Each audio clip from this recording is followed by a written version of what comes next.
تشلیس یعنی کہ Father Son and Holy Spirit, یہ مجھے ذرا سا بھی سمجھ میں نہ آیا۔ یہ وہ گورکھ دھندا اور جالسازی ہے جسے ہر عیسائی سمجھے بغیر اختیار کرتا ہے، حالانکہ جبکہ دنیا میں ایسی کوئی کتاب ہے ہی نہیں جس میں یہ پیچیدہ تین خدا کے کنسیپٹ کی وضاحت یا ٹیچنگز موجود ہو، یعنی کہ ٹرینیٹی کے بارے میں یہ ایک طرح سے کہیں اس کا جواب نہیں ان کو مل پایا صحیح طریقے سے۔ اس کے مقابلے میں اسلام توحید کا صاف ستھرا اور عقلی، ریشنل و منطقی لاجیکل عقیدہ رکھتا ہے، یعنی اللہ تعالیٰ کی کبریائی میں اس کے قدرت میں کوئی شریک نہیں، کوئی ساجھیدار نہیں، اس کے سوا کوئی عبادت کے لائق نہیں، ذات و صفات میں وہ یکتا ہے، اکیلا ہے، تنہا ہے، اور محمد صلی اللہ علیہ وسلم اس کے آخری رسول، فائنل میسنجر اور نبی ہیں اور پروفٹ ہیں۔ مجھے پروفیسر رشید احمد کی اس بات سے بھی مکمل اتفاق ہے کہ دنیا میں بہت سے ریلیجن، مذاہب، دھرم اور تھیوریز، نظریات کے بظاہر روشن یعنی کہ اپیرنٹلی بلیف اور پرشکوہ یک رخا پن نے بڑا گجب ڈھایا۔ کچھ نے زندگی کے روحانی پہلو یعنی کہ اسپریچول اسپیکٹ پہ اتنا زور دیا کہ میٹریلسٹک یعنی کہ بھوتکوادی مادہ پرستی دنیاوی مشلوں کو بالکل نظر انداز کر دیا۔ ان کے مذہب اور نظریات نے دنیا کو ایک ڈیلیوژن میں ڈال دیا، ایک فریب میں ڈال دیا اور دنیا کو ایک زنجیر کی طرح قرار دے دیا، جبکہ اس کے مقابلے میں دوسرے فلسفر نے زندگی کے روحانی یعنی کہ اسپریچول اور اخلاقی قدروں کی پوری طریقے سے نکار دیا اور انہیں خیالی اور فرضی قرار دیا، یعنی ایک طرح سے فیک قرار دیا۔ ظاہر ہے یہ دونوں نقطہ، یہ دونوں پوائنٹ پوری طریقے سے ایکسٹریمسٹ تھے، یعنی انتہا پسندانہ تھے اور اپنے ساتھ تباہی و بربادی لے کر آئے تھے۔ انہوں نے انسانیت کے امن و سکون، قناعت پسند یعنی کہ سیٹسفیکشن، اطمینان، صبر کو پوری طریقے سے برباد کر دیا، اور یہ ان بیلنس کی کیفیت آج بھی برقرار ہے۔ یعنی کہ وہ ان کا پروفیسر صاحب کا کہنا تھا کہ روحانی پہلوؤں کی طرف گئے تو اتنا گئے کہ دنیاوی کو ایک دم پوری طریقے سے چھوڑ دیا، اور جو بھوتکوادی دنیا ہے اس کو بھی ایک دم پوری طریقے سے چھوڑ دیا، اور روحانی کی طرف واپس آئیں تو پوری طرح سے اس کو چھوڑ دیا۔ مطلب دونوں بیلنس نہیں کر پایا، ایک دم پوری طریقے سے ان بیلنسڈ کر کے رکھ دیا۔ کنواں صاحب کہتے ہیں کہ میں فرانسیسی ڈاکٹر ڈی بروگلی سے بھی متفق ہوں، یعنی ان کے بات سے بھی ایگری ہوں کہ جدید یعنی کہ جو جدید بولتے ہیں ماڈرن یعنی کہ آدھونک بھوتکوادی سبھیتا یعنی کہ جدید ماڈرن سویلائزیشن میں ایکسٹریمزم اور یعنی کہ انتہا پسندی اور عدم توازن یعنی کہ ان بیلنسڈ کی جو کیفیت کار فرما ہے وہ غیر معمولی طور پر خطرناک ہے، اور اگر روحانی قدروں کو بڑھاوے کے لیے کوئی متوازی تحریک نہ چلے، یعنی کوئی ایک ڈھنگ کا کوئی تحریک نہیں چلا، کوئی موومنٹ نہیں چلا روحانی یعنی کہ جو اسپریچول اس کے لیے یہ نہیں چلا، تو دنیا دردناک تباہی سے دوچار ہو جائے گی۔ یعنی کہ کہنے کا مطلب ہے کہ روحانی پہلوؤں پہ بھی غور دینا، صرف فزیکل اسپیکٹ پر غور نہیں دینا، کہ روحانی یعنی کہ اندر کی چیزوں سے، دل کا جو ایموشنز، فیلنگ اور جتنے بھی چیز ہوتی ہے اندرونی دماغ کے بارے میں، اس کیسے سوچتا ہے مینٹلی، اور ہر طرح کی چیز اس کو روحانی پہلوؤں پر بھی غور و فکر کرنا۔ لارڈ رسل کے بقول عیسائیت نے ایک انتہا کی طرف جھک کر بہت بلنڈر غلطی کی، جبکہ تہذیب جدید یعنی کہ جو ماڈرن سویلائزیشن نے سارا وزن دوسرے پلڑے میں ڈال کر ظلم کیا۔ وہ لکھتے ہیں کہ ہم نے زندگی کے ظاہری ڈھانچے کو بہت خوبصورتی اور سلیقے سے سجایا ہے۔ ظاہری ڈھانچے یعنی کہ جتنے بھی باہر کی چیزیں ہو سکتی ہیں، ہمارے سجاوٹ، بناوٹ اور جتنی بھی چیزیں ہو سکتی ہیں فزیکل جو ہوتی ہے، کہ ہم نے زندگی کے ظاہری ڈھانچے کو بہت خوبصورتی اور سلیقے سے سجایا ہے، مگر باطن کی بنیادی اور ضروری احتیاط کو نظر انداز کر بیٹھے۔ یعنی کہ جو اندر کی جو جتنی بھی چیز ہے، فیلنگس ہے، ایموشنس ہے، روح ہے، اور جتنا بھی مطلب ہنسنا ہے، رونا ہے، اور ہمارا دماغ کس طرح سے سوچتا ہے اور کس طرح سے لوگوں کے بیہیویئر ہیں، ایک طرح سے بیہیویئرل اپروچ ہے، اس کو پوری طریقے سے نظر انداز کر بیٹھا ہے۔ ہم نے ایک حسین و جمیل پیالہ بنایا ہے اور اس کی آرائش بھی خوب کی، یعنی اس کی سجاوٹ بھی خوب کی ہے، اس کو ڈیکوریٹ بھی خوب کیا ہے، اور اس کے اندر خوش جائے گا یعنی کہ اس کے اندر ڈیلیشیس پوائزن بھر دیا ہے۔ ہم نے علم کی ساری صلاحیتوں اور قوتوں کو، کیپیبلٹیز اینڈ کیپیسٹی کو محض بدنی، شاریرک، فزیکل، جسمانی عیش و آرام مہیا کرانے میں لگایا ہے، لیکن روح کے شعور کے، روح کی ضروریات کے تقاضوں کی پرواہ نہ کی اور اسے بے یار و مددگار چھوڑ دیا۔ اس دردناک کیفیت، اس دردناک سچویشن کے وپریت کے اپوزٹ اسلام زندگی گزارنے کا ایک درمیانہ اور متوازن، ایک بیلنسڈ راستہ بتاتا ہے۔ اسلام مادیت اور روحانیت یعنی کہ میٹیریلزم اینڈ اسپریچول میں توازن پیدا کرتے ہیں، یعنی کہ ایک طرح سے بھوتک وادی میں اور مطلب ایک طرح سے روحانیت میں، دونوں میں ایک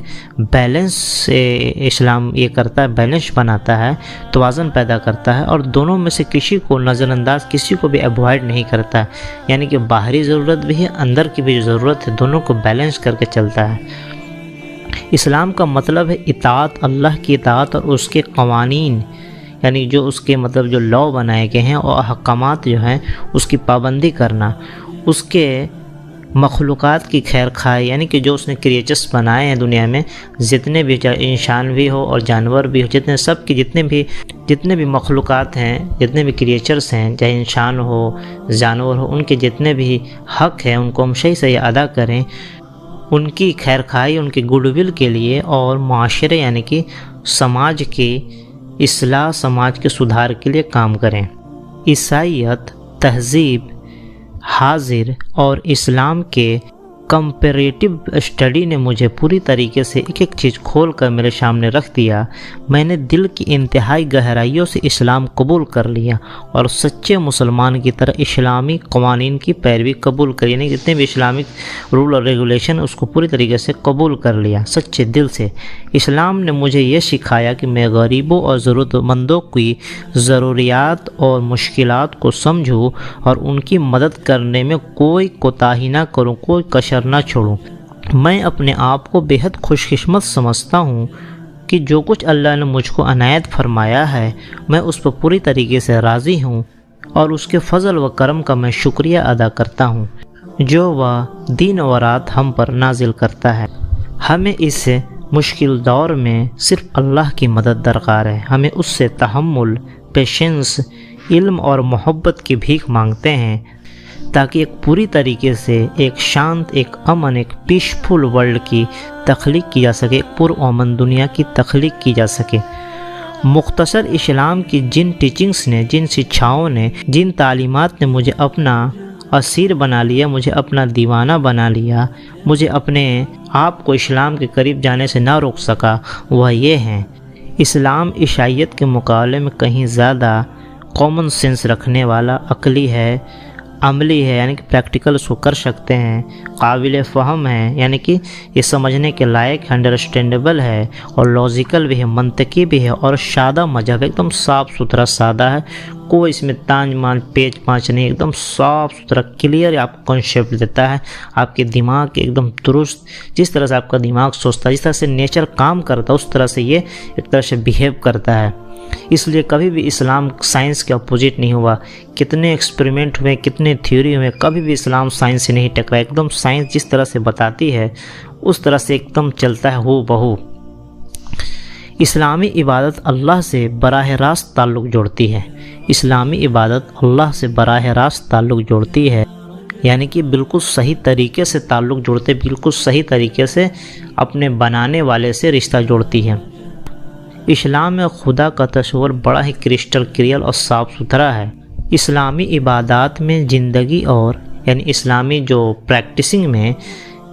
زندگی اور تکمیل کا احساس ہوتا ہے، یعنی کہ پوری طرح سے ایک لگتا ہے کہ ہاں ایک احساس آ رہا ہے، ہاں کہ ہم صحیح راستے پر جا رہے ہیں۔ کرسچینٹی کی طرز عمل عبادت کی طرح ادھوراپن نہیں ہے اس میں۔ قرآنی ٹیچنگز کے مطابق مسلمان پچھلی شرعی کتابوں کو مقدس اور الہامی مانتے ہیں، اگرچہ پرانی کتابیں بائبل جیسے ہوگی، اس کو انجیل بولتے ہیں، تورات جیسے کہ تورا بھی بولتے ہیں، جس کو موسیٰ علیہ السلام جو موسیٰ پہ اتری تھی، اور جو زبور اتری تھی کنگ پروفٹ داؤد علیہ السلام یعنی کہ ڈیوڈ جس کو بولتے ہیں، اس میں کافی پھیر بدل ہو چکا ہے۔ قرآن ہر طرح سے پھیر بدل سے، ایڈیٹنگ سے، تبدیلی سے،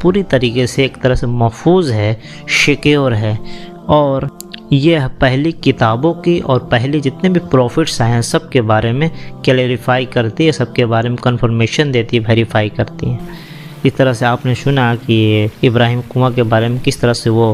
شروع میں بودھ مت سے ایک طرح سے جڑے ہوئے تھے، پھر وہ دھیرے دھیرے پھر عیسائی بنے رہے، اور زیادہ حصہ انہوں نے عیسائیت میں ہی گزارا، یہاں تک کہ 60 سال کی عمر تک۔ پھر اس کے بعد انہیں دھیرے دھیرے وہ بیچ میں قرآن شریف کا بھی اسٹڈی کرتے تھے، تو ان کو دھیرے دھیرے ایک طرح سے ایک کافی زیادہ ایک دم راز کھلتا چلا گیا، اور دھیرے دھیرے وہ کافی گہرائیوں سے اسلام کو انہوں نے قبول کر لیا، اور قرآن کے ادھین نے، قرآن کے اسٹڈی نے ان پر پوری طریقے سے ایک دم کرسٹل کلیئر کر دیا کہ اسلام وہ پچھلی تمام مذہبوں کو تصدیق کرتا ہے، اس کا صحیح نظریہ پیش کرتا ہے۔ جیسے کہ شروع میں سارا ریلیجن ایک ہی تھا، پھر لوگوں میں اختلاف ہو، لوگوں میں کنفیوژن شروع ہو گئی، تو پھر دھیرے اللہ نے نبیوں کو بھیجا، یعنی کہ تو گاڈ نے پروفٹس کو بھیجا، پھر دھیرے دھیرے پروفٹ کے بعد کتابیں بھیجیں، پھر اس کے بعد کیا ہوا کہ اس میں بھی دھیرے دھیرے یہ ہوا کہ وقت کے ساتھ آتے گئے، دھیرے دھیرے پروفٹ آتے گئے، نبی آتے گئے، وہی ابراہیم آئے، اسماعیل آئے، یعقوب آئے، یوسف آئے، پھر اس کی طرح آتے گئے، پھر موسیٰ آئے، موسیس آئے، پھر عیسیٰ آئے، پھر آخری نبی فائنل میسنجر پروفٹ محمد صلی اللہ علیہ وسلم آئے، اور پھر آخری کتاب قرآن آئی جو پوری طریقے سے سیکیور ہے، اور اس میں کوئی چینجنگ ابھی تک نہیں ہوا۔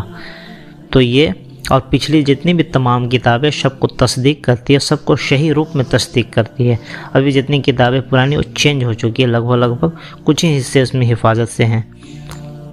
تو اس طرح سے آپ نے یہ کافی خوبصورت اسٹوری ابراہیم کنواں کا، ملیشیا کے مسلمان ابراہیم کنواں کی اسٹوری سنی۔ امید ہے آپ کو یہ پسند آئی۔ بڑے نا میرے چینل ڈیٹ نو کو لائک سبسکرائب نہ بھولیں۔ Thank you.